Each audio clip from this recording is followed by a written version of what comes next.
Sup guys? For today's video, tara samahan nyo ako. So before nyo ako samahan, sa paglabas ko nga ng aming gate ay naabutan kong naglalaro ang mga soon to be teenage ng mga ito.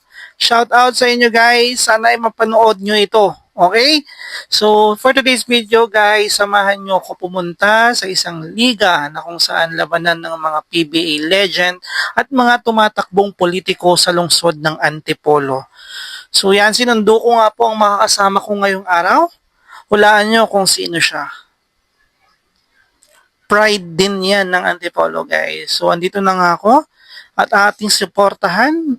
At ngayon nga'y matutunghayan ninyo ang mga pagpasok ng mga kilalang PBA legend. Idol nga pala yan ng airpot ko. Pa kung nasan ka man ngayon, miss na kita papa. Mahalagang paalala sa lahat ng mga botante, sa lahat ng mga boboto sa May 12, vote wisely guys.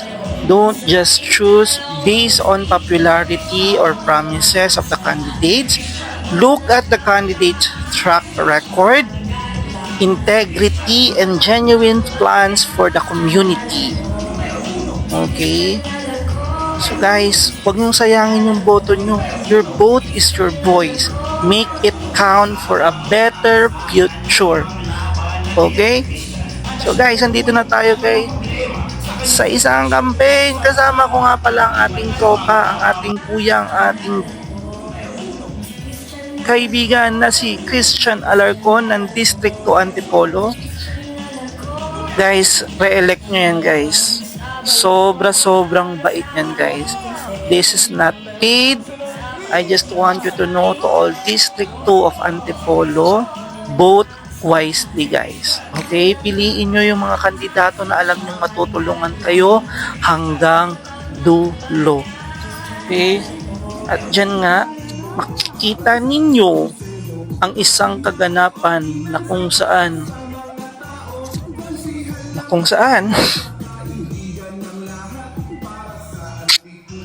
makikita nyo dyan mamaya guys si Bimbi at saka yung anak nila Inares at Andeng. Junjun Inares for mayor tayo guys.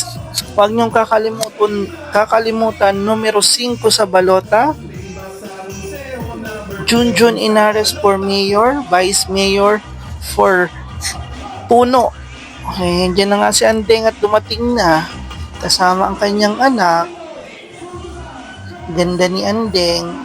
Boto nyo nga pala guys sa mga senator, Bam Aquino, Kiko Pangilinan, Heidi Castillo, Luke Espiritu guys, and the rest na alam ninyong makakatulong sa ating pag-unlad. Okay? So, ayan nga, nakita nyo na si Bimbi guys, pumasok na. Sobrang tangkad. Sobrang bait. I think sa susunod na eleksyon, siya naman ang makikita nating manunungkulan, mangangako, at sana wag mapako. Alright guys, so yun lang for today's video. Again guys, vote wisely on May 12. Wag sayangin ang boto guys. Okay, so yun lang. Bye bye. Uy.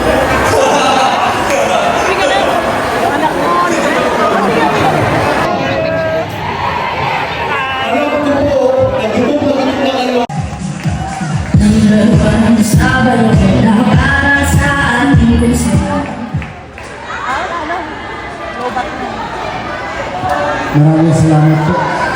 Magandang gabi po sa inyo lahat. Gusto niyo po ba ng good news? Ang good news, dalawa na lang po kaming natitirang magsasalita. Alam niyo, kanina tinitignan ko kayo. Pagdating ko, ano ang sa dumating? Kasi galing po kami Santa Cruz. Naglaro po kami, kasama po si Vice Randy, sa ibang konsehal. Ang kalaro po namin kanina, yung mga... Alam ko po, madali nila po, madali nila po. Matagal nilang pinahal, matagal nilang pinagkatiwalaan. Madali na po, madali na. Ng pagiging ko sa inyo. Kasi, ang tawag ko po, tinulungan po po ang mga tinulungan po pag-iingat ang mga mayor ng Sa to, si Engineer Lito Kabayan.